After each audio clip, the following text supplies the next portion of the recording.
Hey guys, welcome to the Hype Attack Podcast, where we weigh in on the latest in nerd and pop culture hype. We are there.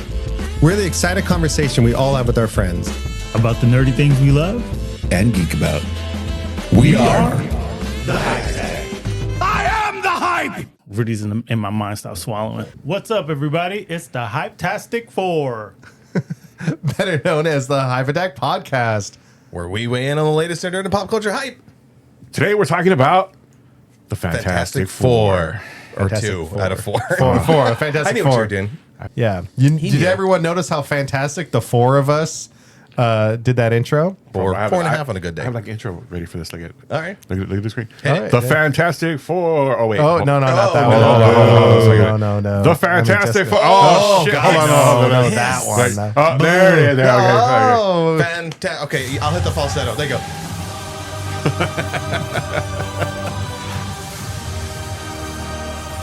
All right. That's not bad. Barely even rehearsed that. One and done. is that the song you play when you get hard and want to show it to someone? Fantastic Four. It's 4.5. 4.75. Thank you. Every centimeter matters. Yep. Boy. It's inner shaft. Yes. You gotta measure, I call mine. you gotta I call measure mine from the bottom. Mine is Ben. Well, here's the thing. Flame on. Flame her on. Oh, God. Great start, everybody. Great start. Huzzah. If you're new to this, like you watch the movie and you're like, I want to see what people talk about on the Fantastic Four, and you happen to come across the Hype Attack Podcast, here you are. Welcome. Have a seat. Why? No, stick around. It's yeah. going to get better. But you can also, Maybe. Yeah, you can communicate with us on social media and stuff. No guarantees, but we're gonna try. Really fucking hard. Oh, boy. Really hard. So did everyone see it? Yes. Yes. I did my homework. Of course, we were talking about everyone saw it, but did everyone see it like within a reasonable time frame?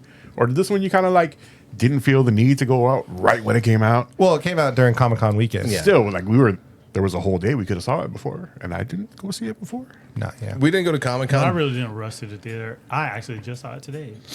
I have a very Fresh. debilitating video game addiction. So, Black and white. Now go and talk to camera. Slow pan in. Yeah. Go ahead. do you suffer from video game addictions where things like going to see a movie so you can participate in a podcast with your friends becomes hard to do? Well, there's help for that. Alcohol. That was the perfect fucking into the camera. I'm putting black and white music to that. Yeah. It's gonna be what's the Sarah McLachlan Don't make song? it pass out It's again. gonna be that song. Hold on. I'm good. Do we need pillows on the floor? That was I don't have perfect. bronchitis anymore. Sorry, I don't have a cough. We're good. Oh, boy. No, So we all saw it, yeah. I wanted to go see it. It's just, between being tired and doing things, I went to it. But I did see it in IMAX. I mean, Nice. just the blocks IMAX, but everybody else IMAX? What? Dolby. Oh, okay, No, okay. IMAX, yeah. I was a regular. Gross. Normally, as I've said on the show before, like I'm a big Dolby fan, especially here, the theater we go to, the Dolby seats are comfortable. I like the sound more. It's not as loud, but good. It's a reasonable level, and it sounds really, really good. I like the vibrating IMAX seats. Magic fingers. Yeah, I made it a point to go see this one in IMAX because they talked about how they actually filmed certain scenes in IMAX, and like the Galactus scenes specifically were like the better proportion, so you actually saw more of Galactus, and I thought that was cool. We didn't go to Comic-Con. We did it last year, and then we saw Deadpool during that time, and I wanted to do the same thing because seeing a comic book movie an opening weekend with the Comic-Con crowd is like the coolest.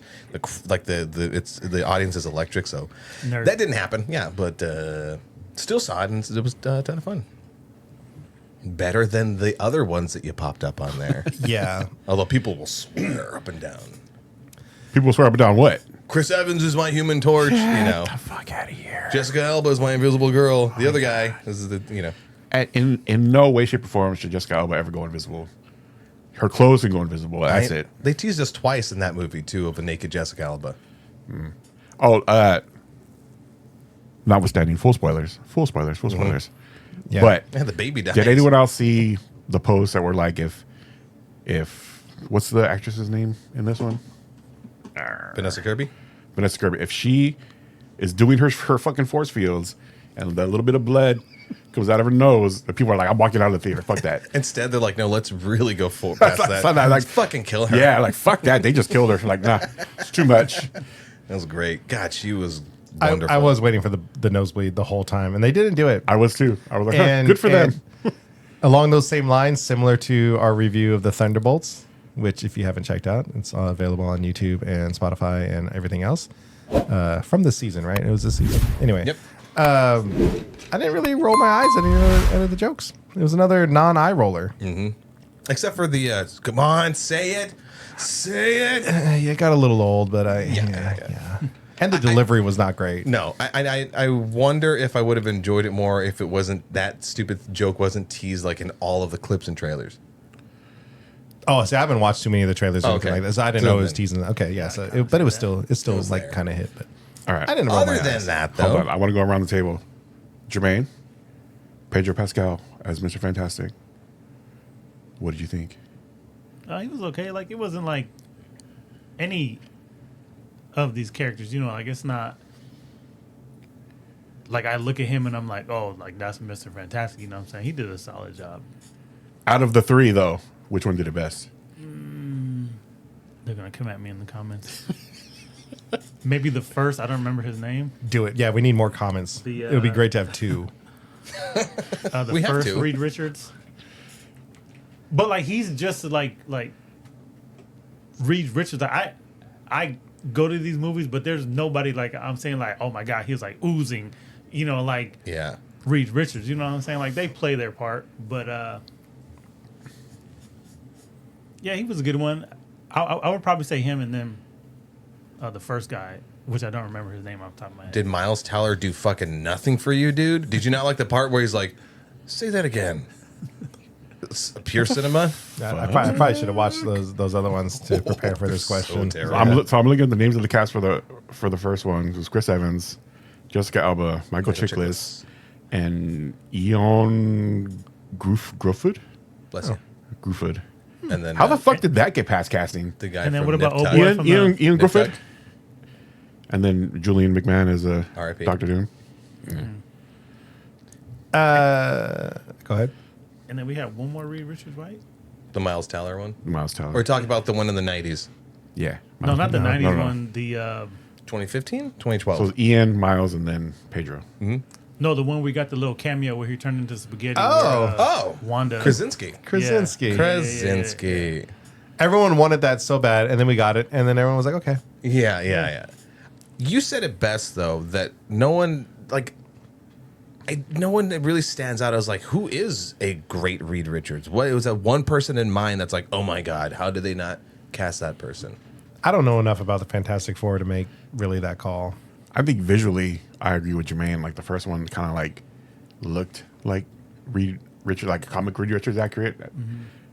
And then Miles Teller was fucking baby Mr. Fantastic. Goose's kid. And then Pedro Pascal was just zaddy fantastic. Well, so that was kind of my thought is if Marvel was still kind of pumping out movies like they used to, and if they were actually building towards some sort of shared universe, and this was part of that universe, like because of that like dad symbol that he kind of, I know you said zaddy. Zad. Yeah. but like with his character in The Last of Us, like I think he does have that kind of now that persona around him, like and with Tony Stark gone, like there's He's everyone's potential. nerd dad. Yeah, like there's potential if like Marvel would have really start pumping out movies and Fantastic Four were prevalent in all of them, like he would be kind of a cool like leader Yeah. for that world. I don't know. I mean, I don't know if Marvel really has that. I mean, I know the MCU had Iron Man. Compared to the other Richard Reeds, I think Pedro has more of Ooh, they the. do have a council of Reeds, but go ahead. That would Continue. be exciting. Like they have to do that. But I think of all of them, like Pedro Pascal has the bigger like acting ability. Yeah, but did he really stretch all that during this movie? He stretched. Pun intended. Pun intended? Yes, he did. Really? I think Yeah. so. He was fine, but like there wasn't like a couple times we're like, "Stay with me, baby." Like, yeah, right. like, No. pump my chest, but There wasn't like that big overall family turmoil that all the other ones had because there were more origin stories, and so they're all sort of getting to know one another and having to figure each other out. And it's the we got to learn to work as a team. Yeah, thank God. And we don't. This is they've been doing it for a year, 4 years, I forget. it was 3, I believe. Okay, I was right there. And so like they figured it all out. You get little hints of Sue still feels invisible, second to Reed's work and things like that. So those little things are dropped in there, but it's not the main, plot, if you will. Yeah, it's not the focus. Thankfully. Of this. Yeah, Thankfully. but there's enough of it to see Richard Reed, be involved with his work and him expressing what it's like to be like this top intellect and the moral, ethical things he has to roll across his brain in order to make the hard decisions. That whole part about him saying, he has to think the worst things. I thought that was kind of cool. Like, I mean, it's sad and tragic, but it's true. It's very true for a smart character like him to kind of go through that, because we've seen smart characters. MCU seems to love just brainiac, smart characters. And this is the first time we've seen one. I mean, Tony Stark. They all deal with things, but his approach, I think, is unique. Particularly with this version of Fantastic Four, which is, it's there in 1963 or something. It's the juxtaposition of him saying that line to the backdrop of like everything feels very safe. Everything's a perfect world, this utopia that they've helped create in the 60s. I love the aesthetic of the movie. It's fucking awesome. I really do dig it. So like, it's just that specific juxtaposition that works with the whole movie. I don't know. Doug, what'd you think of Eben Moss Backrack as a thing? He was fine. Again, I don't like. Have you ever seen what is it, The Bear? Bear. Yeah. I love him in The Bear. I think he did a really good job. I liked the thing. He wasn't too comical relief, and yeah, He seemed kind of under. Like this whole thing was kind of like for me. Like it wasn't. Oh, but then we're getting on this trend of let's start small and then build up to whatever. But he seemed like he was there. Like you didn't really acknowledge it. He was a big orange rock. They did delete some scenes. They had more of a focus on his romance life. They deleted a whole dating game sequence. They even deleted like a little quick thing of like him petting a dog. I go, no, that would have been nice. But it seems that they did make some things were left on the cutting room floor. we've seen all that stuff before. Yeah. The like monster trying to live amongst people, and the previous Fantastic Four has touched on that, and like I said, I'm kind of glad this movie moved past all that already. And again, still, this movie did hint. It did at have it a the little subtle bit. hints, though. Yeah. Like, Yeah. especially with him and the girl who was, I don't remember what job she was doing, but she was She in worked in that- a synagogue. Yeah, she was there. And Natasha Lyonne. And it showed that he, was like, trying to talk to her, when he said that line, which I don't remember what line he said, but he walked away. He was like, oh my God, I can't believe he said that. And then it kind of showed him like a couple scenes, later, or maybe like a day or two. Like he wants to go over there, but he feels like now's not the time. And then, of course, you have the world, ending thing in the background of everybody's mind. So he's like, well, now's my chance to go there. Thing smash. Yeah. How many like hard jokes do you think he makes? Like, I'm hard right now. Doesn't have to take a blue pill for that. Jesus Christ. And that's all I have to say about that. Hope you're still here. For those of you that have just recently found us, yeah, Isaac? this is it. Joseph Quinn. Joseph Quinn was fine. He out of everybody else, but real quick with Eben Moss Backrack, easy for me to say. Although he wasn't like the gruff, Ben Grimm, Yeah. right? He was in the gruff Ben Grimm. He was soft, and from what I understand through some of the research that I did, that the Fantastic Four originally, the way they got their powers was an extension of their personalities. Sue feeling invisible, and Richard Reed's stretching himself thin, so on and so forth. And that Ben had his walls up. So again, it wasn't really like really in front of your face, but it was nice to see that like Ben had this like, you know, gooey insights in the inner center or whatever, and then he still has his walls up. That's, you know, the thing part of him. So like that was kind of nicely done. And when he was being sweet, thanks to like his acting abilities and then whatever technology they utilized to help the actor's emotions come through, I was like, dude, that was perfect. You didn't need Michael Chiklis' whole makeup thing and whatever naked rock thing that the other one was. Like when he looks at Sue and guesses that she's pregnant, it's just one of the sweetest moments, just with eyes, micro features, micro expressions You almost on a like, rock creature. I almost was barely even paying attention that it was a rock creature. It was so human like.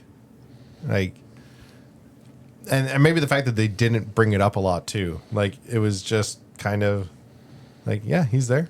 He's a thing. It's really done well. This movie did a really good job, and like it felt like it knew that it was making sure that it didn't dehumanize them and made them as human as possible with having the dinner moments and simple little interactions here and there that weren't solely in a montage. You know, and it was just nicely done, nicely balanced, and didn't convolute like the overall story, the bigger story of them trying to, you know, fight Galactus and whatnot. That being said, out of everybody, Joseph Kuhn is fine. I don't see him like as my Human Torch or anything like that. He was less of the hothead that the other ones have been. More of an intellect. I guess they needed that one for him to do something more in this movie. That was fine. But Quinn as an actor, he's okay. After three or 4 years, like maybe he's not as much of a hothead anymore. Maybe he kind of learned. Sure, maybe yeah. he realized he should be helping out on the intellect But side. naked alien Poon comes flying on through, boy, before he goes chasing after it. I was eye rolling a little bit when he was telling that story, when he was trying to explain how he translated something, and then like he started talking about himself kind of in third person and like. Yeah, I think it's I didn't mind it too much because it was the little bit of like, oh, he's still that little egotistical person. Yeah, it was kind of character shit. Totally out of nowhere though. The what did freak me out was the contacts. The blue eye contacts were weird. That took me out of it. Whenever they had a close up on him, Didn't even notice. again, me with the thing. There's another thing that I noticed that like Elf was like, I know what you're talking about. Was the baby, whatever visual effects they used for the baby. Am I watching The Flash? Thank you. Yeah, Oh, yeah, I that's didn't, exactly I didn't what think the fucking baby said. was that bad. Yeah, At the end? me neither. At the end? Yeah. Oh, at the end. There's nothing about the kid that really go, what the fuck is that? Was When it like Reed had him in his hand and the Yeah, baby was like, it's a wide shot. And he was trying to read. I was like, the baby was is like that? sliding around. no, but the baby's face though. Oh yeah, look. yeah. I had The CG on seen the some baby's comment about like if I had a nickel for every time this summer that I watched a movie about a weird CG baby needing to be rescued from like a river of CGI particles, right. I'd have 2 nickels surprisingly. and right away I'm like, okay, Superman had that, which I think that CGI and stuff was fine. It was off, but so I went into this movie knowing like, oh great, there's gonna be a weird CGI baby. But the whole time, like I was very impressed with that CGI baby. I wasn't expecting. To the point where it's like, is it this is CGI? It's like, oh, that's a real. When Like, you first saw the baby, yes, those beginning shots were way better. Towards the end, oh, it's like one of my essays in high school. Like when towards the this end, thing, just get it done. when me- this to me thing and drops Bed on start Disney strong, we Plus, finish. when this thing drops on Disney Plus, we're just gonna watch Yeah. that particular scene. It'll pop up in clips like soon. It's good enough, Hold on. but it was more so just the baby's face. I was just like, nah, something's off. One of your essays in high school? What about it? Like a word essay. Oh, like ESSA. ESS, Okay. yeah. I didn't have too many essays. They're like friends of my shade. Yeah. No, it wasn't. It wasn't as bad as CG baby, like Twilight, or it wasn't like the fake baby thing. That American Sniper American movie. Sniper. Was it American? Yeah, it was. Kind of would have preferred that though, and it wasn't It awkwardly wasn't holding. the worst thing I've seen. But They got to Right. constantly shake so it moves. That's how babies work. Shake them until they stop. The Flash had like the worst looking babies yet. Absolutely. My favorite baby in a movie, Train Spotting. I don't know it. All right, I'll show you after. Yeah. No, it wasn't the CG itself. It was like the visual effects of it. I think it was composited weird. And they always say, don't work with animals, don't work with babies or kids or whatever, because you're trying to get a shot, especially this like multi-million-dollar thing. Baby's sleeping. Oh, baby's crying. Like we need the baby to do something. Yeah, that's specific. where like the exoskeletons are going to really come in handy. Like green screen exoskeleton. Oh, baby. okay. Perfect. Better than CG. But it was those little things. I wasn't looking for it. I didn't know that like the internet was raving about like the bad looking baby. One knew thread nothing. I saw. One thread. Yeah, Didn't know- I haven't seen anything either. Like, So this as is I'm the first time hearing of it. It's as I'm watching, I'm just like I'm enjoying the movie Baby and having a lot of fun, and then the baby, and I go, and then that subsequent scene, and I go, nobody, fine. You really need to start having a couple beers before you watch the movie. Something. Loosen up, baby. Loosen up. I'm plenty loose. And Take okay, the nobody glasses puts baby off. in the corner. Just take the And glasses finally, off. Vanessa Kirby. What do we think of Wonderful. Vanessa Kirby as Sue Storm? Yeah. Great. Wonderful. The Amazing. heart of the story. Yeah. Her husky voice was getting It's me really in awesome all how the her feels. powers transformed to everything that they needed. Sorry, that wasn't a comment on her acting skills. Yeah, sorry. Really great. They describe it in the movie as she controls light as opposed to making force fields. Mm-hmm. And I was like, Okay. I mean, I suppose that makes sense. She was projecting force at Galactus at the end. Like, I was okay with that. Yeah, and jokes aside, it's like, yeah, Galactus had her fucking baby. She's gonna pull. Yes, and that's how She's I gonna drop her guts out her took that asshole. scene trying to where get it was that. like it's a mom protecting her baby, so she's gonna go Super Saiyan. Like Galactus is gonna get hit. He's gonna go like, oh damn. Yeah. Which he did. He was like, Yeah, right. The cockroaches. Real quick, I feel the need to explain that dropping back in early internet booger. days, there was a video of a weightlifter that was I know lifting it. some weights. Yeah, I'm sure a lot of you've seen it, and he dropped his guts out his butthole. Jesus. So anytime at work that thanks, everybody, for tuning in. so at work, Can you stretch whenever I effect have here? to strain myself, that's the joke. So that was the joke. Sorry, it came out of nowhere. It I came don't out of think- left field. I don't think I've ever heard you make that joke before. You have to show me I this don't video. strain myself at home. It's You haven't seen me It's lift something. anything here? Okay, yeah. Fuck no, I'm not going to lift anything here. I get Fair paid enough, fair at enough. work. where's I gonna go with this? What were we talking about We were again? talking about Sue Storm Start with the powers. working really hard. Yeah. The line that popped in my head was from Invincible, where Conquest goes, "That's not. Oh, you're mad now? That's not how the power works." And then she did, and she kicked ass. But their powers were a little different in strength as far as like the other iterations, because the other one was more cosmic radiation, as far as this one's like cosmic powers, like So they are sort of godly. I mean, down to little baby Richard. What the fuck is the baby's name again? Franklin. And when she comes back to life, it's the same like cosmos in her eyes that was in Star-Lord. I do love like that bait and switch that they tried to get Galactus. Yeah, he's like, I see everything, right? Where's the deep voice? They blasted him with the fire for a little bit. He was blind. Nobody It did was like about- a flaming nut shot. I mean, it was right there. Yeah, as soon as you blinded him, go for the nut shot. Do for I sure. do I have a Galactus voice? Hold up. Yeah, you do. Hey, Hey, Guys, I can see all this, right? I see the clearly marked lines on the floor. I am not stepping into that. Yeah, they should have covered those up real quick, some leaves or something. Those leaves. Oh man. Look at that Yeah, Wile E. so- Coyote trap. Yeah. Which is maybe why all this felt meh. It looked It great. was like why did like in the open area of like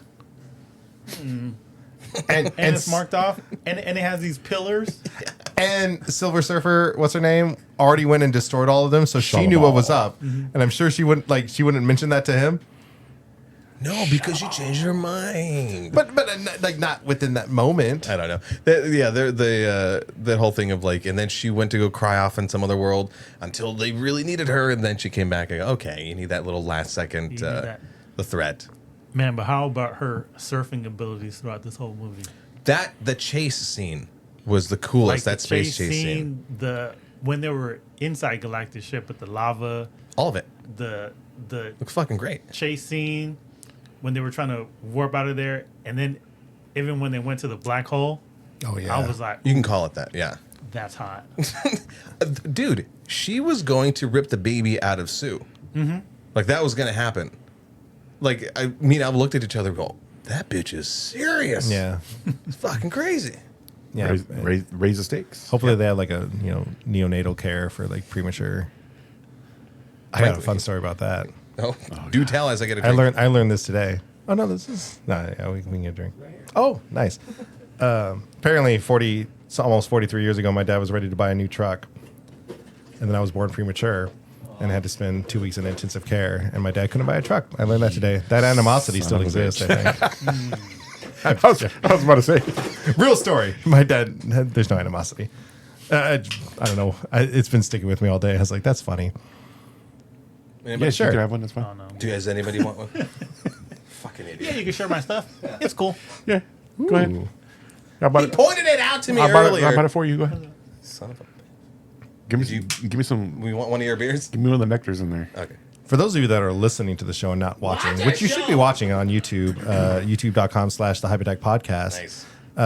We're grabbing beers from an ice chest in here. I That's why do there's- think more people watch us than listen to us now. Yeah, good. Yeah, I've noticed they that. should. I mean, We the need a numbers center- have swung that way. We need like a center cooler, please. Not Isn't it sponsored. enough that you come here and there's fucking drink ready for you? Jesus Christ. I live here and I'm still happy I'm a- that there's drink ready. Thank you. I'm a millennial. I want more and I want ease. I gotta reach all the way over here. I don't get my own drinks because it's like I really should stop drinking and save my calories, blah blah blah. And then go, Rudy "You want gets one?" drinks. I'm like, yeah, thanks. Yeah, Me and you both. yeah, well, it's fine, awesome, thank you. Ooh. You were saying to echo what you were saying, which was like, the movie's fine. Movie's fine. I don't think it was like this, huge epic. I think it did exactly what it needed to do. Now I know that the bar was very low as far as the all of the other 33 Marvel films. Thunderbolts was really cool. I mean, just the Fantastic Four alone, the bar was low Yeah. to deliver a good movie.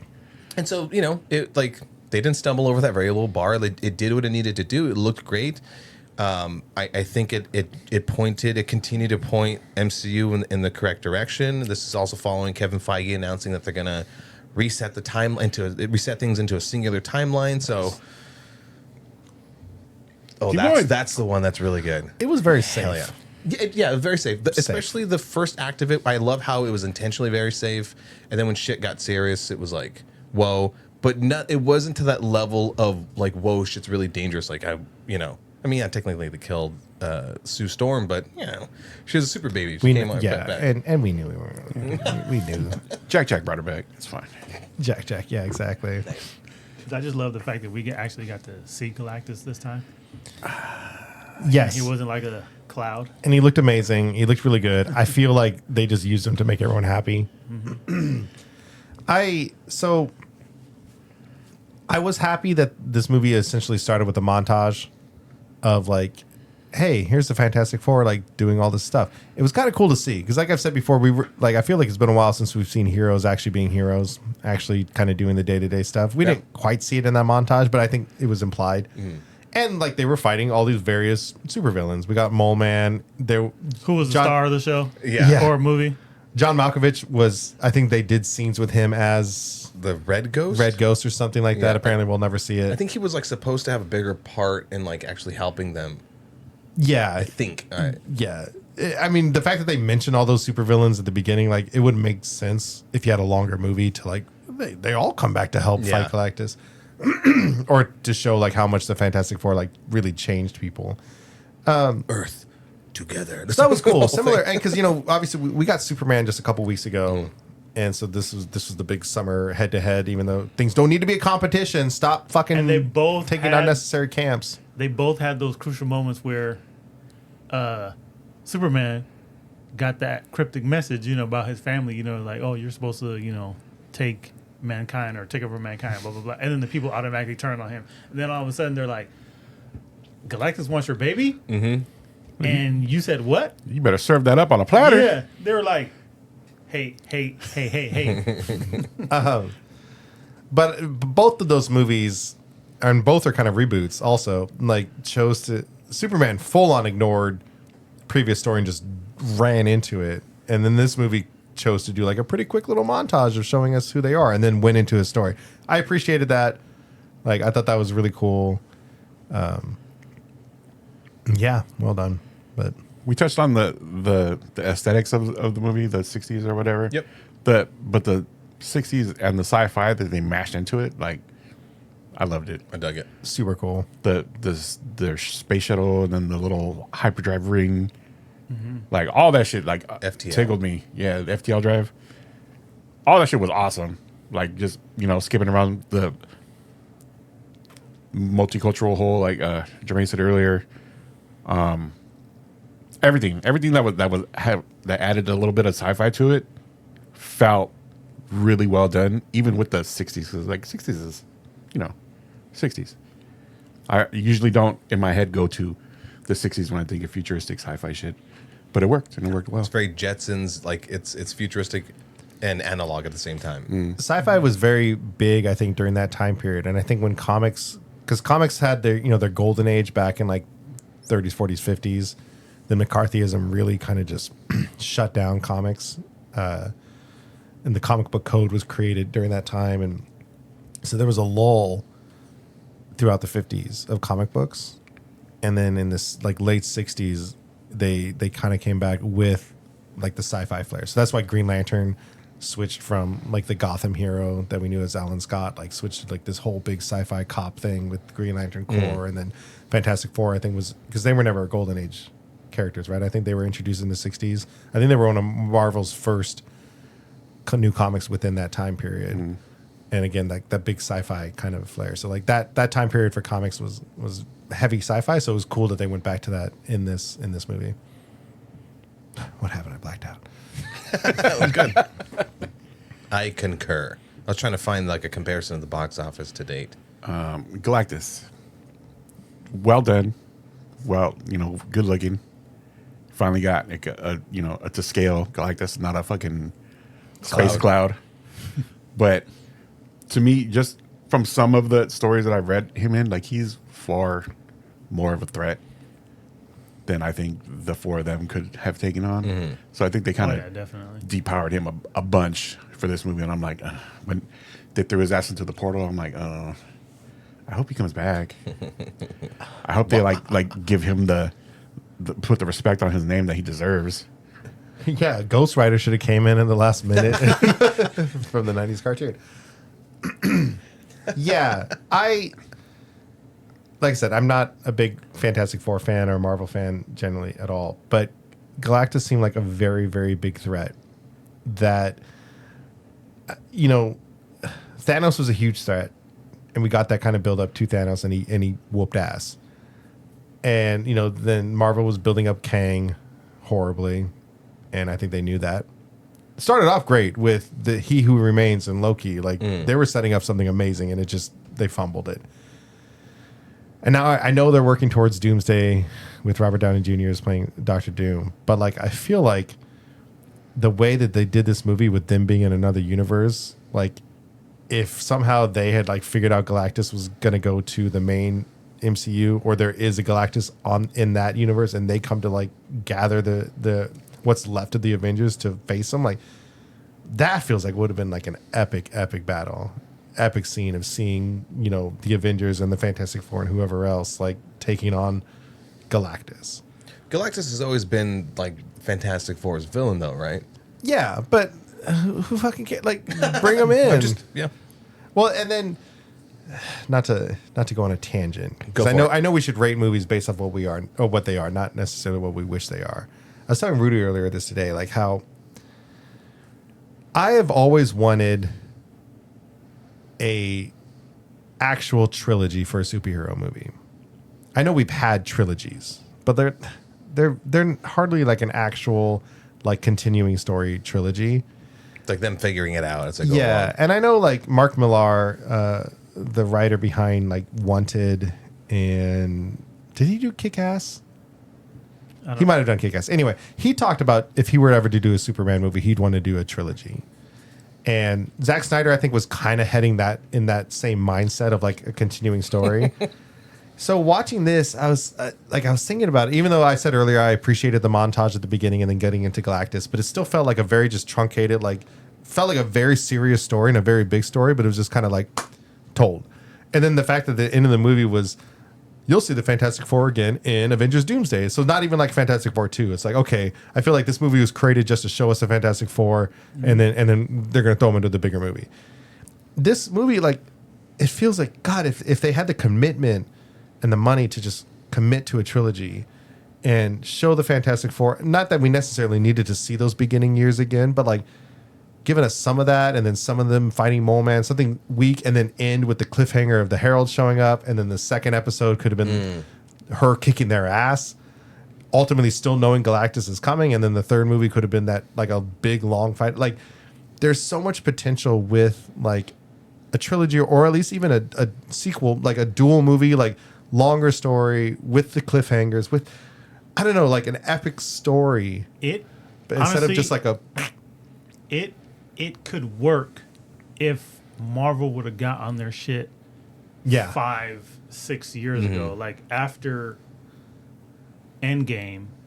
yeah. And Wait, to was be it- fair, yeah, we've yeah. had COVID, we had writing strikes. Like to be fair to But even Marvel, with- to be fair.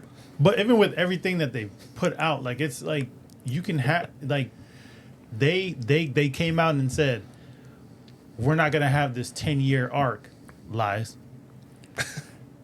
It's just one of those things like they're finally going in the right direction, so that's why everything just feels like they just have to pump things out because Yeah. they're aiming towards this Doomsday. doomsday where they're gonna pretty much kind of reset everything. yeah, Doomsday, and then Secret Wars. I think is gonna be the big reset, right? Yeah. And But we could have had it. I mean, we could have had at least two Fantastic Four movies. yeah. But would you have wanted it during that time with Bob Chapek, where he's just like, yeah, quantity over quality? You know what I mean? It's like, yeah, we would have gotten it, but it. I'm just saying, like, if they more so would have had like the idea, because after you hear all these things, you know, that people who was working with Marvel, that they kind of like everybody was on Zack Snyder, like, oh, he does, you know, he's trying to rush everything. I'm like, you guys really act like Marvel like really had like a serious like plan. They were kind of, you know, spitballing stuff. Even my mind escapes me, but Gunn was like, yeah, I had to create like these Infinity Stones and all this other stuff. Like, it was almost like a headache because it was just one of those things. Like, they were coming up with these movies and it wasn't like nothing was in order, and that's why he's going to DC now. He's like, no, we're not going to make anything until like these scripts are like finished. Like, we know a direction that we're going to go into, you know. So it's like I kind of applaud him. Like, even with the end credit scenes, like, I don't need anything right now. In a movie or two, yes, you can have like a buildup of something, but not right now.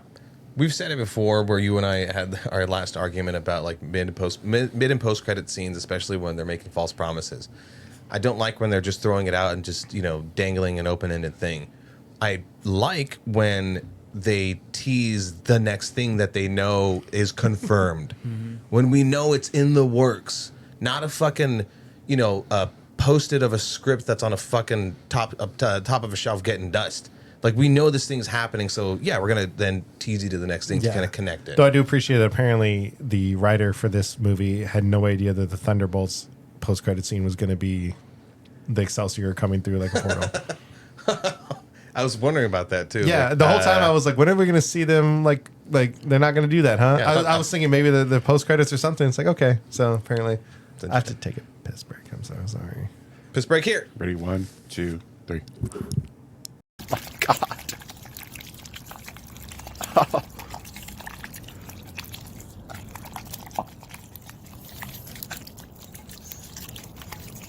What were we talking about? Mid credit scenes, post credits. Oh, no. I said that one. I got yelled at last time I fucking waited on a fucking post credit scene. So fuck you guys. What we yell at you about?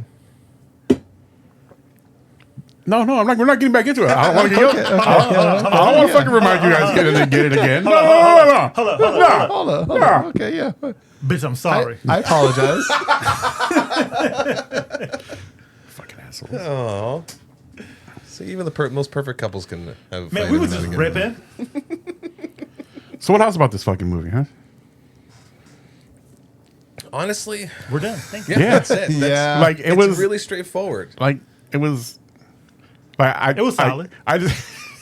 I described it the same way to Doug that Jermaine described fucking Superman. Like I left and I was still hungry. I was like, that wasn't quite as satisfying as I thought it would be, but it was fine. I was whelmed. And I don't know if it's all what we've gotten with DC and Marvel. Like we've been disappointed so many times. You would think that the contrast to that would be like, oh my God, finally something really good. Which, I still say that, but it's not like I don't feel full. They're still more wanting. Maybe it feels like this one was they're kind of starting over. Like Superman was like the first movie out the gate. Yeah. Fantastic Four is like kind of like almost the first step towards this new First steps, one would say. towards this new arc, really, because Thunderbolts didn't really push that No. narrative, and this one didn't either, for the most part. But from Thunderbolts, when we saw the jet at the end, so it's kind of leading towards something. So I mean, there was a little movement. Also, for anyone that's going to go see this movie, you don't have to do any research to watch it. You don't have to do any fucking research to watch it. Which did you guys see? Kevin Feige was blaming the underperformance of Thunderbolts, which is a shame because Thunderbolts was a damn good movie. Yeah, it got like more and 93 more I think about million. like that's. I don't know if I want to say my favorite MCU movie because I don't remember a whole lot of them, but stands out lately as one of my favorite MCU projects recently. Anyway, he was blaming the underperformance on the fact that people felt like they had to watch the shows to watch the movie, which is kind of weird to say because Walker is the only character that was introduced in the shows. Yeah. But all of them did have shows that they had done. So maybe people felt like they just didn't know the characters as much as they should. They were also featured in everything else. So it's like, who the fuck is Ghost? Who's this Black Widow? Who's Walker? Who's everybody else? Yeah. So I don't know. I mean, like, it got me thinking today that maybe Marvel overestimated how much people actually give a shit about the superhero stuff. Because we don't have a lot of other options for great big summer blockbuster action movies other than superhero stuff. So it's like people go watch the Marvel stuff every summer because it's a brand new thing, and they love it because it's the only option in town. But then when you ask people to like, hey, can you also subscribe to our subscription service and watch these 8 shows? People might be like, oh no, I'm good.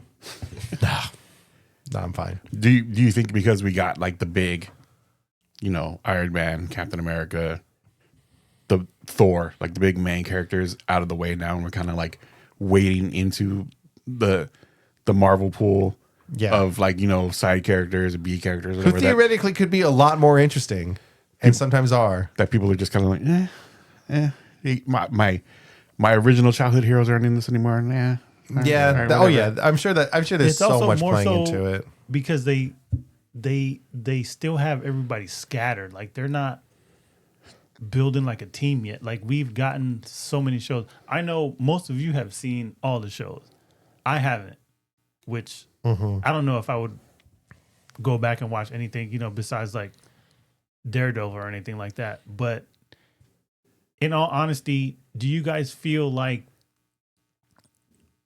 to what Doug was saying too, do you guys feel like people really need to watch the shows, or is it just one of those things like if you have time, watch it? But like, is it a must? Like, I'm not saying To like see the Thunderbolts? To see No. anything in Marvel going forward. show No. related. No.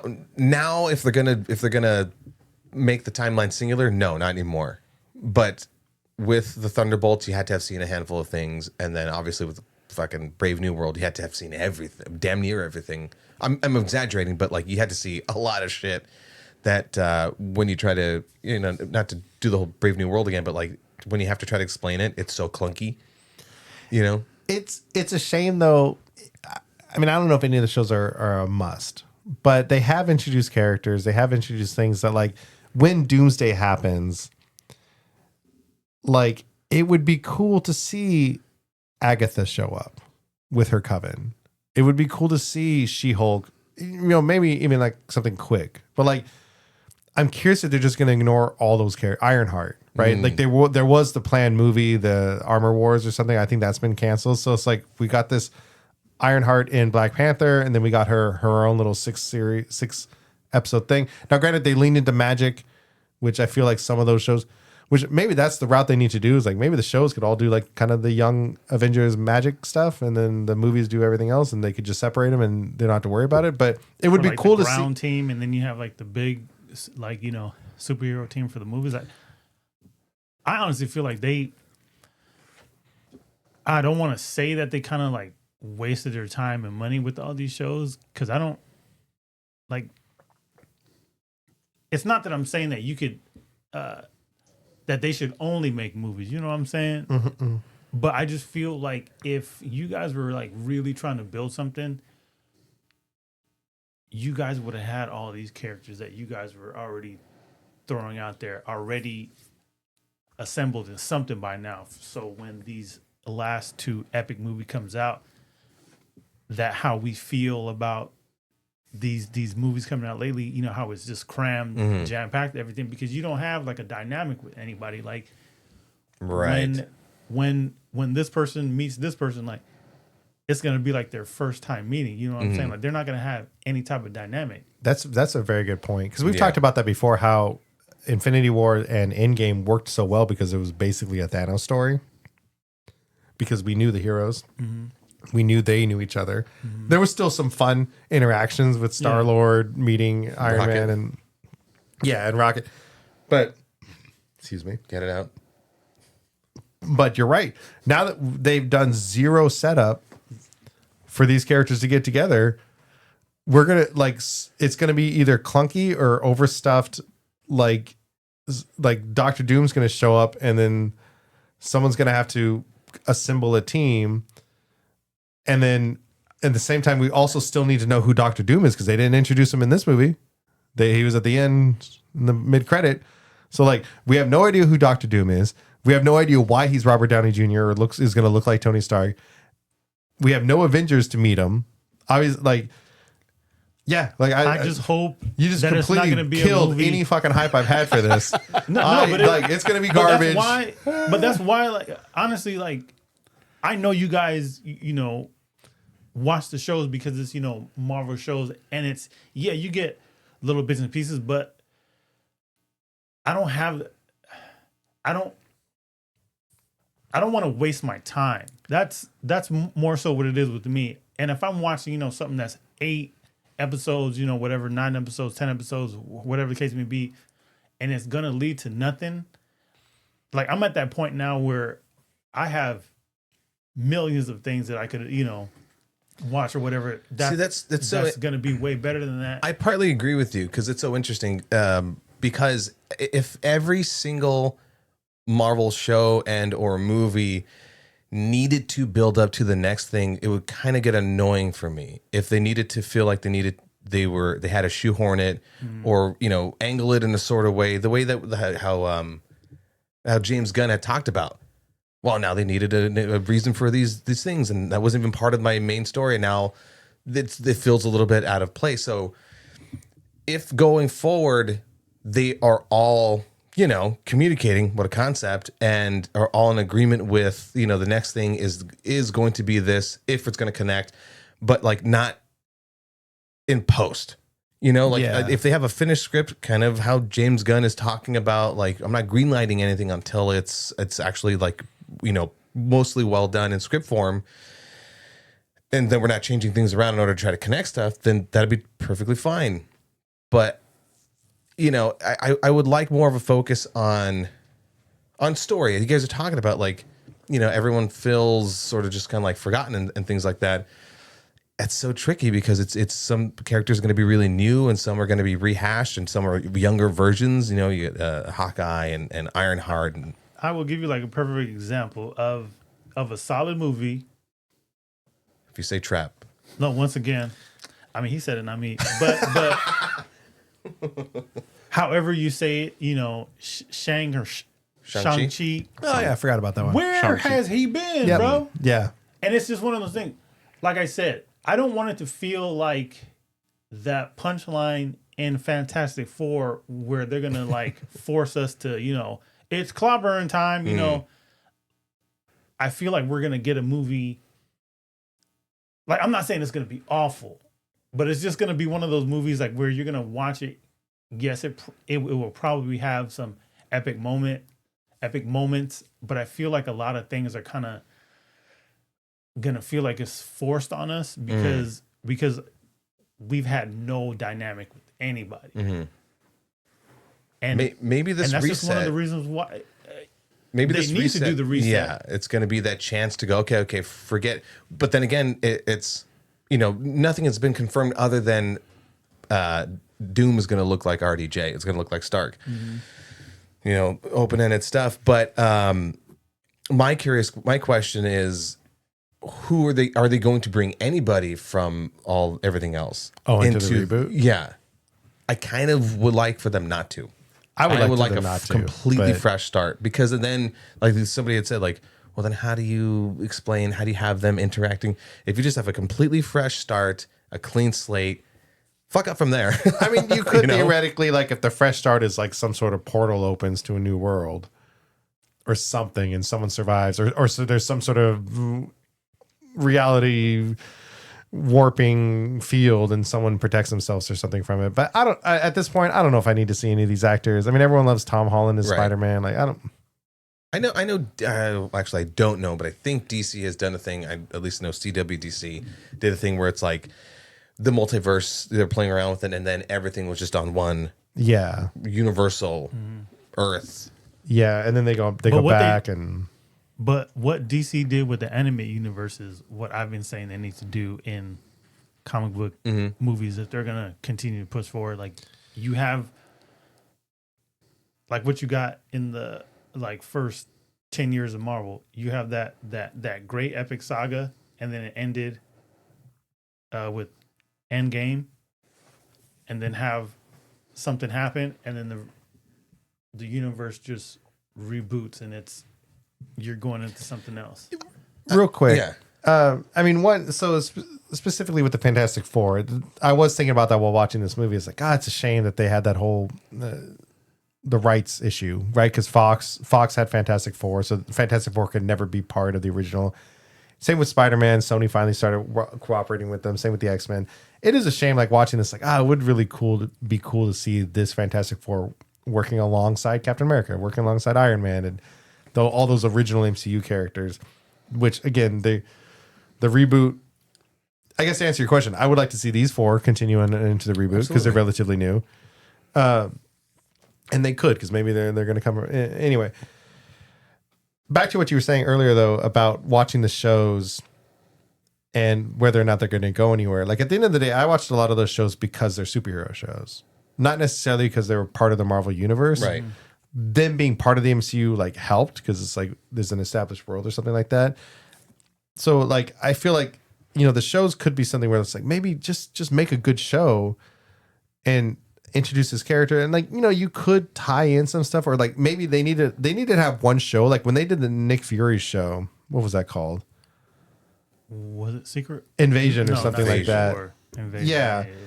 Secret Invasion? Yeah, Secret Invasion. Like, whatever. that was such a bad show, and they introduced so even many. watch that They show introduced so many. once again. They introduced so many things that they're probably just going to ignore, like Cody Rhodes, not Cody Rhodes. Who's War Machine? What's War Machine's name? Oh, isn't Cody Rhodes a wrestler? Yeah. That's where I got it from. It is Rhodey, but what the hell was his first name? Oh my god, my mind went blank. Anyway, the fact that like War pass it Machine around. was technically a Kroll, like in disguise for like half of the MCU stories, yeah. like that's the kind of James stuff that Rhodes. it's like, why would you ever approve that, like as a story point, like sometimes I think that these people, these writers and producers, and often also a lot of fans, I think forget that these are not comic books. We're not going to get them every month. Mm-hmm. Like we're going to get very few movies.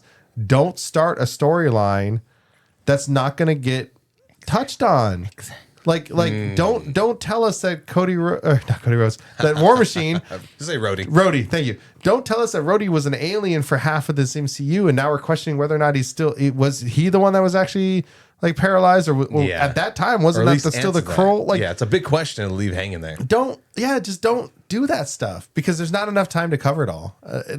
Unless you're going to continue shows to do that, and like these characters are going to be sidelined from the movies or something. Like, I don't know. They just need to be smarter with their decisions. So what's going to be the really fascinating thing is because of the Fantastic Four First Steps was in its own 828 universe, whatever thing is happening next, bringing in whatever other multiverses or whatever it may be, now they're forced to interact with whoever fresh, whether it be the X-Men or whatever. It's going to be interesting because did they say the X-Men was going to have their own movie or anything? As far as I know, that what is the next movie? Is it Doomsday? It is Doomsday. Yeah. Yeah. So then it gets into that delicate thing of if they're going to have Spider-Man. Is it?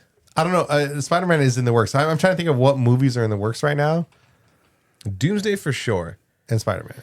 But if they do bring on fresh face cast for X-Men, it's like with Superman. We know their stories for the most part, and so there's no need to do an origin or introduction. It's just like, here they are. The guy with the sideburns, Wolverine. The guy with the visor, Cyclops. Very straightforward stuff. But then you go, now I'm warming up to these people. Is there going to be like kind of that misstep, So there's so many ways that they can handle it, and so many ways they can mishandle it. I mean, it's an extremely nuanced thing that I don't think we've come to. I mean, it's all been muddled. It was done so well in the first 2-3 phases, and it's like that's that golden formula. So then how do you do that? And then everything was so fucking muddled. Raising all the problems you were just talking about right now. It's like, how do you go back on that shit and try not to retread those same mistakes? How do you do what the first couple phases did without making it seem like copy paste? It's Jesus Christ. Because the temptation to bring back crazy. The temptation to bring back like S.H.I.E.L.D. recruiting everybody would be strong because it worked really well. I mean, we've been saying this whole time they needed some sort of shield.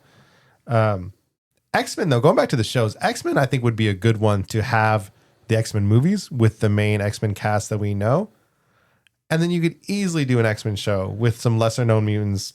Well, obviously you get the stars. Disney's got the power to get some stars to show up for some episodes or something like that. I mean, just looking at the cast for Doomsday, you're getting familiar names. Yeah, you're getting a lot of the old X-Men. Yeah. Stuff, yeah. Alan Cummings kind of let slip, the guy who plays Nightcrawler.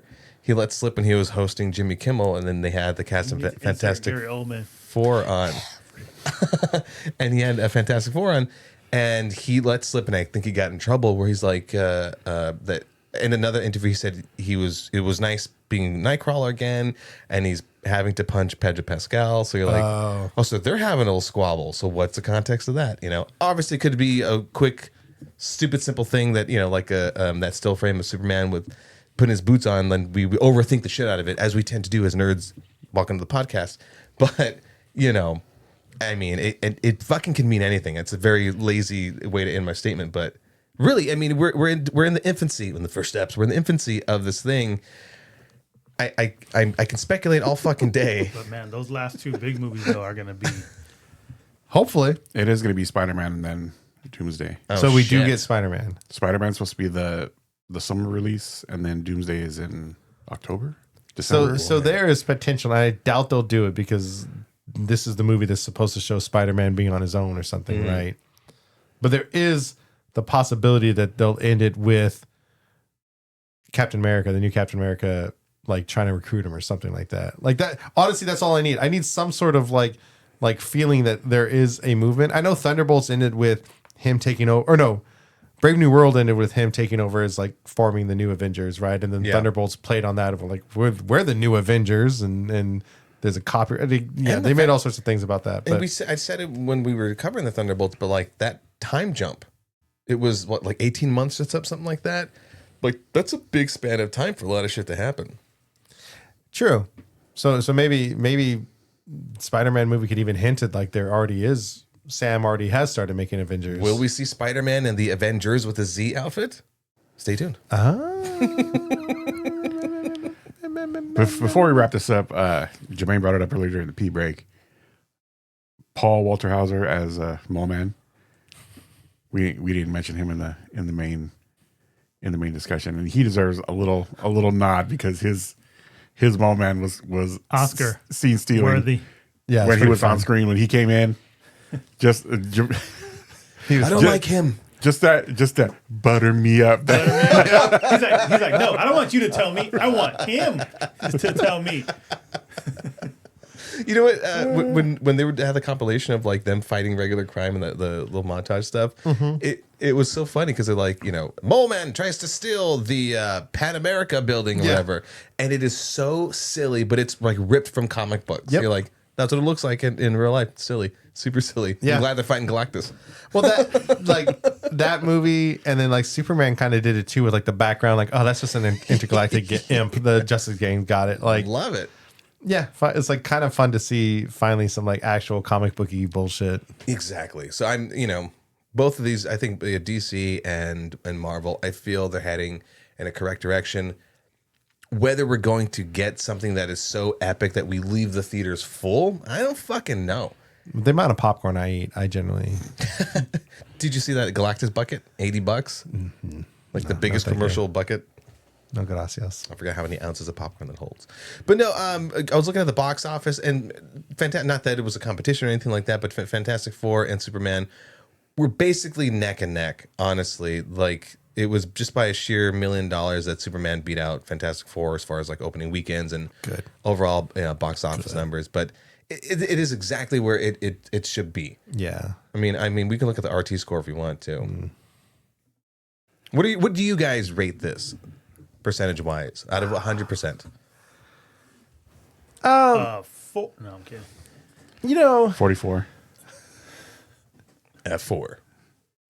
It's weird because it's like if it wasn't part of the larger MCU and we were just like watching this movie as a movie as it was, like, yeah, I'd give it a good solid like 85, 87. Like, it was enjoyable enough.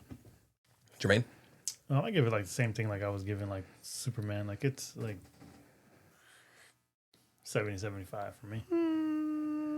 Rudy? I hang out around 80. Like, Yeah. I don't think I'd give it more than that. It was 80 is still like up there. Yeah. But it wasn't like I hate that we keep throwing this Like shit a around like B-? it wasn't epic. It wasn't. I guess I should say it like, wasn't raw, but there was There was something. it was a great story. Correct. As There's far as a something missing movie from it. goes, yeah, I would say I drop it down to probably like 80. Superhero stuff, like it was up a there. fun movie. Like, it was for fun, superhero but like I stuff, said, but- like I'm like, I need some more. There's too much out there now for them to be serving us these half plates of shit. Like I Right. need The safe. There's there's all Yeah, there's that safe all bet. this they can draw from, and they're like, well, no, hold on, before we do that, Joseph Quinn. let me just get this right here, Yeah. and give it to them, and just make sure we can still make another movie with this. Make sure this is well received, Yeah. before we do anything daring. I'm like, Yeah. Hopefully the next MCU thing is a little bit more daring. Critics gave it an 86%, so you were really close with the original guess, and then 92% for popcorn meter. The audience liked it a lot. I mean, it's floating around exactly where it should be. I don't think any of these MCU movies are going to be like, oh, 100%. I mean, I think that's a safe number. It's like, it was good. There's a lot of room for growth, and, that thing that left us still hungry. that's Joseph Quinn. It's that fucking Joseph thing Quinn. did leave us still hungry. this eternal hunger. Oh, where was the voice again? Oh, okay.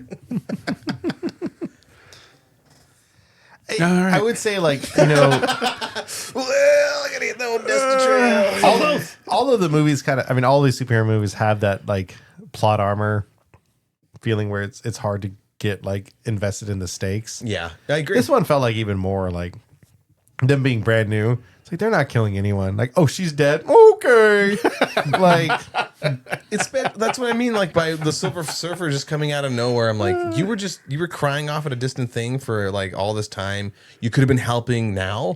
yeah. I mean, I don't know how they're gonna do it. It's like I'm not saying like killing off characters is the way to go, but like Should have killed off Silver Surfer. I don't know. Yeah, I don't know. I don't know what I want. I'm always going for the dark. Off the baby. Just cosmic being. That would have been interesting. 2 OP. Yeah, Do them in now. yeah. As soon as they start getting in Galactus, it's like, oh god. Let that be the let that be the moment that Ben's like, all right, guess it's clobbering time, and just smooshes the baby's head in. Oh god. Well, we're the hype attack guys. We really appreciate Or that. like he trips because they like set up a trap and just the baby gets flung, and like Human Torch has to fly to try to catch it and just fucking doesn't. Go Supernova, burns him up. No, the Keanu Reeves, the finger and from the Armored Core short he did. Oh yeah.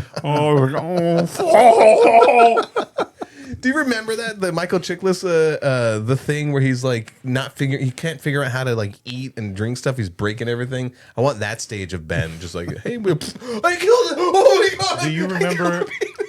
Do you remember that video? Probably a decade old right now, but that Bruce Lee baby fighting the stuffed teddy bear. Yeah. I I wanted to see the baby go Super Saiyan and then Little cosmic force. I know. I wanted to see where that was going to go. Round table. Do you have anything? There's this even worse baby CGI flying around like fighting Galactus on his own. The rest of the family's all beat up. The AI version of those fights, when Holy you see the shit. little baby, and also that's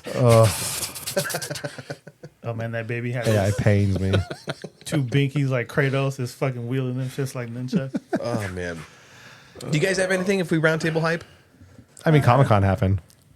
oh, don't get me started on fucking. I mean, we could probably talk about Comic-Con like a full episode if we want to. But Con? Like how you feel about this Meh, Fantastic Con. Four movie of You're Still Hungry? Freaking Comic-Con was But you guys were like super disappointed at like the whole Comic-Con stuff. not like super I don't know, I disappointed, wouldn't say but I was Bro, I have not heard you guys be like, it was what, like at least stuff there was to talk about here with the Fantastic Four. You guys were like, it was like the same stuff. I did the same. To me, it was literally the same thing last year, dropped completely, and it's been kind of like that. But they, you sense that they've been trying, like, oh, here's something this, here's something this. This was almost carbon copy of last year. You said last year is the first year they came back after COVID. Was it last year or was it the year before? Probably the year before. Okay. Maybe. It's I probably- don't know. It's a lot. It's honestly, I've been reading like a lot of articles about it though, but it's really just a lot of the big studios, like they don't want to go down there to take that risk of like you have to spend all this money for a panel and then you're not even sure if the movie's gonna, like when it even drops, like is it gonna take well? Like I feel like the movie industry and certain other things, like they got to get back on track, and then I think eventually they'll probably come back. But with all the promotion, they're already spending money on ads and commercials. But Well, this year. Oh, sorry. Go for it. Go for it. Go for it. Come on. Sorry. My eyes are drying out, so I didn't see him. I am absolutely fine with the studios not being there. Like if they don't want to have a huge presence, fucking cool. But this regular invasion of fucking like Abbott Elementary, like what the fuck do I need that for? That shit. And it was the second year. Yeah. But we got George Lucas And I was telling limping on stage. I think I was telling Jermaine, someone on Twitter, fuck X, someone on Twitter was like, line update. I was in the Abbott Elementary activation for 6 hours, and they ran out of margaritas, so I was waiting for. my God. But you can still get your custom canvas bag made. I'm like, for fucking what? Dude. For what? People have their things that they're fans of, and technically No, dude. Comic-Con is pop culture, or the pop culture arts or something like that.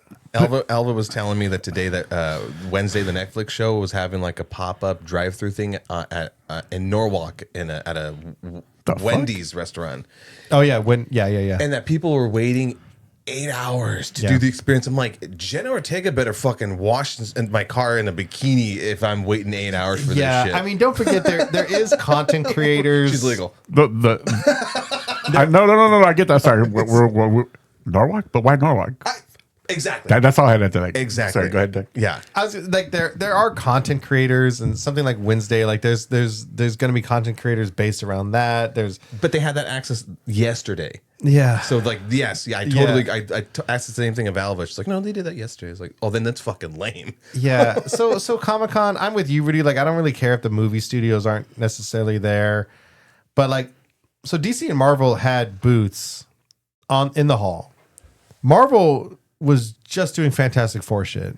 Yeah. Like, you would forget that Marvel's a comic book company at Comic-Con. Like, they had nothing comic book related out as far as I could tell.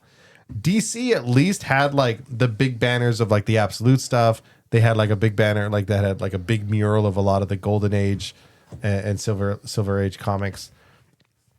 And I think they were handing out a comic at least, but they were also still mostly pushing some mobile game. Like that kind of bugged me. It's like, this is fucking Comic-Con, like comic books. And I know DC was still doing, they do this every year where they do have signings from like some writers and artists. So DC at least was still playing the comic book game. But yeah, like, you know, the booths are all the same. I've said it before. We're a little spoiled here in Southern California because we have this awesome nerd swap meet basically called Frankensons. We have WonderCon, we have LA Comic Con, we have Long Beach Comic Con. Like, so we specifically are very used to seeing a lot of this stuff. Yeah. So, and we've been going to jaded. Comic Con for 20 years.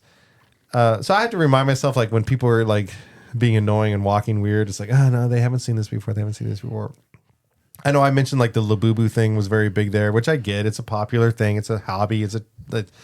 And I'm being a little like unfair because it's like, well, I'm not interested in it, so it fucking sucks. We don't like change. We fear change.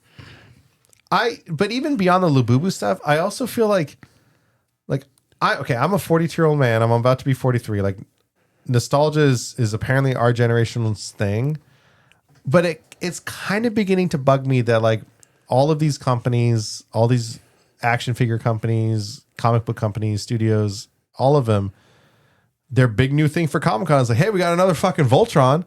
You guys want another Voltron? Oh, we got some more Ninja Turtles. You want some more Ninja Turtles? It's like, show me something new. Or at least for Voltron, for a couple years, we had a really sweet one based off the new Netflix one, Legendary Defenders.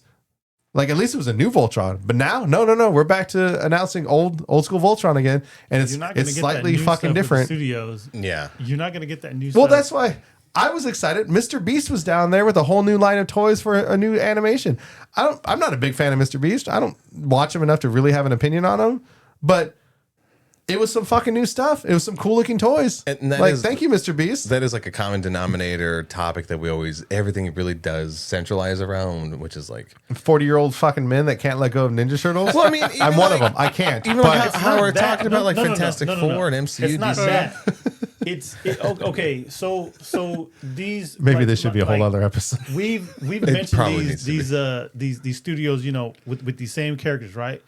They're quote unquote never really gonna like end these characters and then like start, you know, something new. But hold on. So we get into these things and I do it myself. There are content, you know, well, not content creators, but people who create their own comics. And I walk by Yeah. them all the time Yeah. and they're like, oh, do you guys like, you know, sci-fi? You know, I mean, yes, I do, but I'm like, no, I'm good. Right. Because it's too fucking crowded also. Well, it's not the fact that it's crowded. It's just like there are new things there, but we're not giving this shit a chance. Our brains have like stopped fucking forming. It's like I think we only function off of those older things. Well, I mean, no, Jermaine's right. Like there are a lot of people there pushing their own comic books. And I should be fair with that. Like, there are a lot of people pushing their own comic books. There are a lot of people pushing their own art, their own characters. I guess like at the moment, I'm not too interested in picking up a lot of new comic books, even though I did buy like 5 trades while I was down there and the collection of Pooh versus Bambi. Just want to shout that out there. I'm very excited to read those. But like as far as like, I guess as far as like action figures and statues and stuff, maybe that's the stuff that I was slightly more interested in this year. It was kind of disheartening, I guess, to see just a lot of the same old stuff. I mean, a lot of it's cool. Like a lot of it's really freaking cool. There was the Mr. Beast group had some stuff, and then there is that one booth that I've seen a couple times now, different cons that have like the anthropomorphic, like animal action figure stuff. Like that stuff's cool and new. I think just between the combination of I've seen all this stuff before and the new stuff is still just old stuff in a new form, like it really left me like. And speaking of which, let's land the plane. I watched Happy Gilmore too. Rachel watched that yesterday. And I caught like the ending because I have no interest in it. You caught the worst part of it. You watched the whole thing? I still haven't watched it yet. Bill said it was. My uncle said it was pretty good, and there's no middle ground in this movie. There is either it's pretty good, or like what the fuck happened, man. It's I mean, what you always use is like it's nostalgia baiting. They're retreading old story beats. The cameos are it's so many fucking cameos. There's a lot. Maybe if I was hugely into golf, I would get a lot of these references. It's like, okay, totally. But it's like it's cool that Sandler can do that, and he has fun. You can tell they have fun. But as far as like they abandon a story, they like abandon a story, and it was always his movies are always like that absurdist level comedy, And his movies are also character based. Yeah, his movies are like it's Happy Gilmore, it's Billy Madison or whatever. So when Bill told me earlier today that like a lot of the jokes are kind of just rehashes of the old jokes, and that was the problem that I had with it. Like I don't like when they go, all right, then we got to do a flashback because remember this joke, and then let's like. There's room for that. There's totally room for that. But when you do it like so often, and you go, oh, okay, come up with some new shit, and they do a little here and there, and those get watered down from all of that retreading. Yeah, I feel like none of his movies really should be made into sequels. Because they are Agreed. just the comedy is just based around the character. Although I want a Zohan too. That could work. Maybe. Or that was not the reaction I was expecting. No. That could work. But like his characters are so just or his movies are just so character based that like any idea of a sequel would just be like, oh, it's just more of that character. It was surprising. Yeah. What'd you think? Feel that's Adam Sandler movie. Like I don't really like there. That Halloween one, I'll stand by. I'm not going. It's fun. Yeah, it's fun. A lot of fun. And to watch the movie, looking for something grandiose. Like I'm gonna watch the movie, turn my mind off, and maybe have a drink on the side and just or two and just or 23. take it for what it is. Absolutely. But do you feel like Adam Sandler is doing what Trap is doing with like his kids? No, he's always done that. Yeah, he's always had his wife in there, and that's his totally friends fine. And stuff. In fact, like I talked about it in the White Chesty Snack review, that the heart of the story, like Sandler is a chill dude. He seems to be like a really down to earth guy, and so like you're never not going to have some sort of heart in there. It's easy because he just seems like a real guy. And then when you add in there that his real life daughter is playing his on screen daughter, like that's even easier to do. That's awesome. Totally cool. Would have wanted to focus on that. Not that anyone's really looking for like the story and the more absurd Adam Sandler, Billy Madison, the Happy Gilmores, the what's Waterboy, Little Nicky. No one's ever going like, boy, those storylines, huh? Like, no, those are just those are just a backdrop to like be really fucking ridiculous. Totally fine.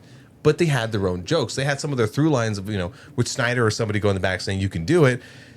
But when you're literally, like you're Adam Sandler, like, dude, you're literally rehashing old fucking jokes beat for beat. You know, I even called it. Kevin Nealon, when he's doing the interview thing. Safe bet. Like, everybody's safe this year. No, of course. But I even called it. Alva goes. Gotta make it the first base. Alva thought that I saw part 2 before we saw it together, because there's a part where Kevin Nealon, who plays the guy in the first one, who's like, "You gotta let the ball go in the hole," right? And then Sandler has a freak out and he goes, "Psycho," right? So there's a part. They have an interaction, and on beat, he looks at the camera and says it. I go, "Psycho." She goes, "Did you watch this before me?" I go, "No." It was so predictable and expected. I Not a bad movie though. I was ready to brush the movie off. I figured like maybe some night like my brother would be watching it and I'd sit down and catch the last half of it or something like that. But then prior to watching Fantastic Four, there was that new Naked Gun trailer with Liam Neeson doing the PSA about comedies. Have you guys seen this? No, I've been trying to. I'm watching it tomorrow.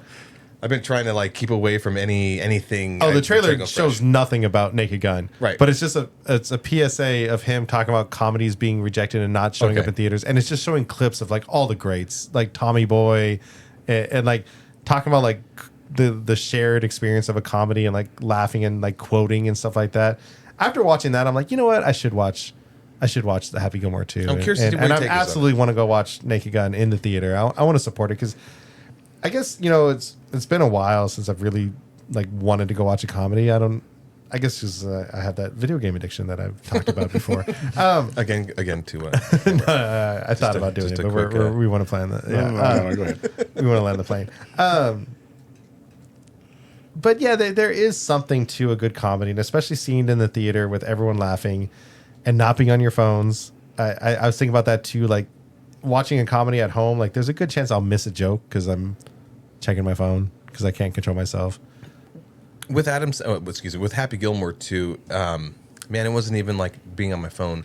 It was that, and we watched the original before we watched part 2, and I was like, oh yeah, it's so great, it still holds up and everything, and boy, that part's silly and whatever.